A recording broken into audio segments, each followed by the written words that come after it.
by Sam. It's a bit self-referential. So Paris, the city of lights. In this presentation, I'll be telling you about Paris, like just walking you around the most famous monuments, some of the most famous monuments. So the first one I'm going to do is Notre Dame. It's built in the 12th century. It is one of the oldest Parisian monuments. It is 420 feet high, long, and 226 feet wide and 300 feet high. It's really big. In order to support such a huge cathedral, medieval architects had to build flying buttresses. It's a kind of support beam. Yes, the name is funny. Okay. It also is incredibly famous for its Gothic style, which means it has gargoyles, pointy structures, and the next thing is the Catacombs. Probably the most scary Parisian monument. As Paris, the space now known as the Catacombs used to be the provider of most of the stones of Notre Dame. As Paris increased its size, the cemeteries that were once outside the city limits were now closed. Many of the people complained about the smell of half-dirty bodies and rotting flesh. But then, so King Louis brought to his attention that Paris wasn't going to last much longer if there was dead bodies around.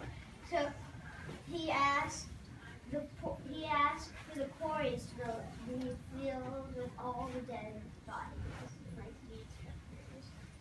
So the next one I want to do is the Seine. So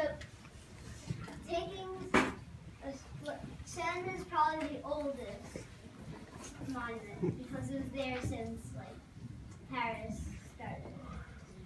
So it starts at Source Seine and flows 776 kilometers into the English Channel.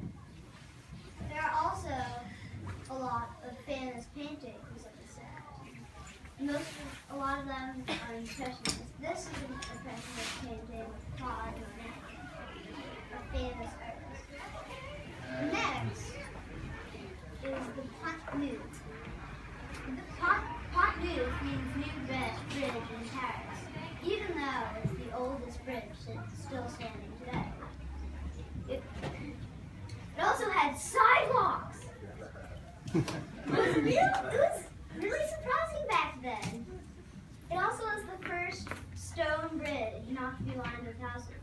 So Parisians could just take a stroll down there and look at the Seine. The Louvre,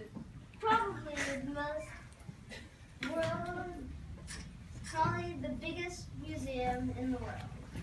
It has many famous paintings, including the Mona Lisa,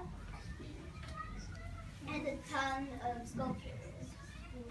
It used to be a medieval castle to protect Paris. King Philip Augustine wanted to build this castle so that he could protect Paris when he was away on a crusade.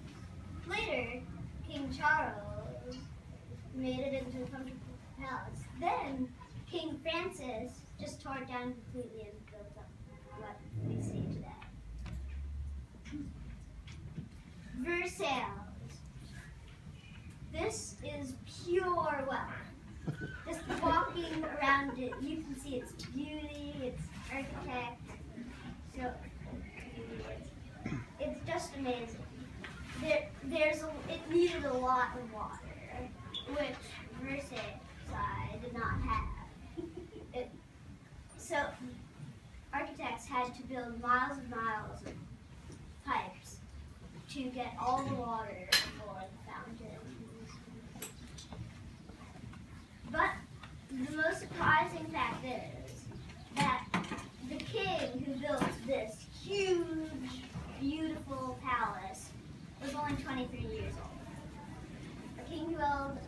some women power. Arc de Triomphe, commissioned by Emperor Napoleon for his victory at Austerlitz.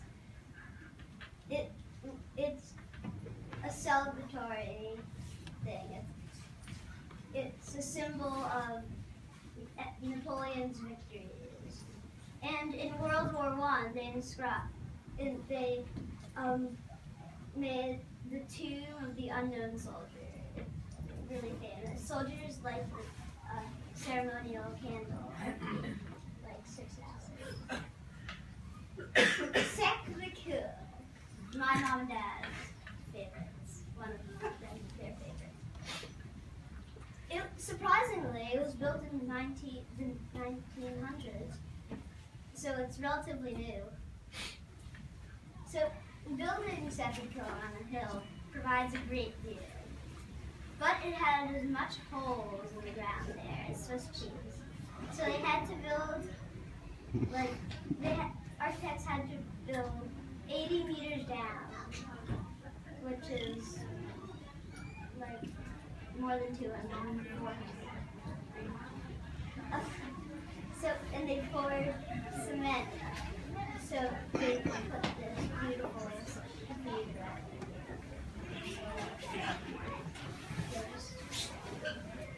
The Eiffel Tower.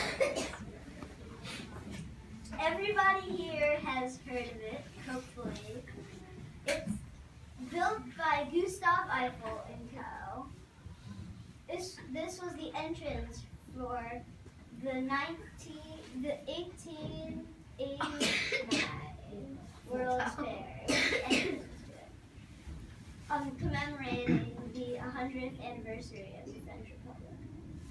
It took 2 years to build a building that was the world's tallest structure at the time. It was pretty amazing.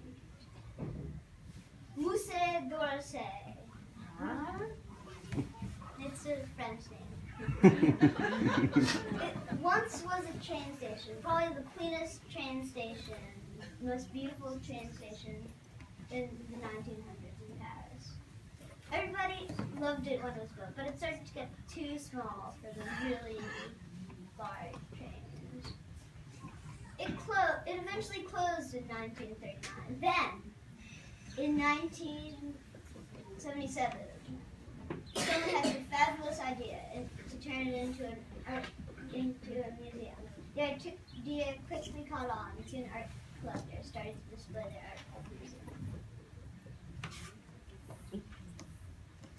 So, this is my conclusion. I hope you learned a little bit about Paris. Now you see why your parents are always talking about it. The answer is right in front of you. Paris is an exciting, historic, and beautiful city. Also, it's a great place to eat.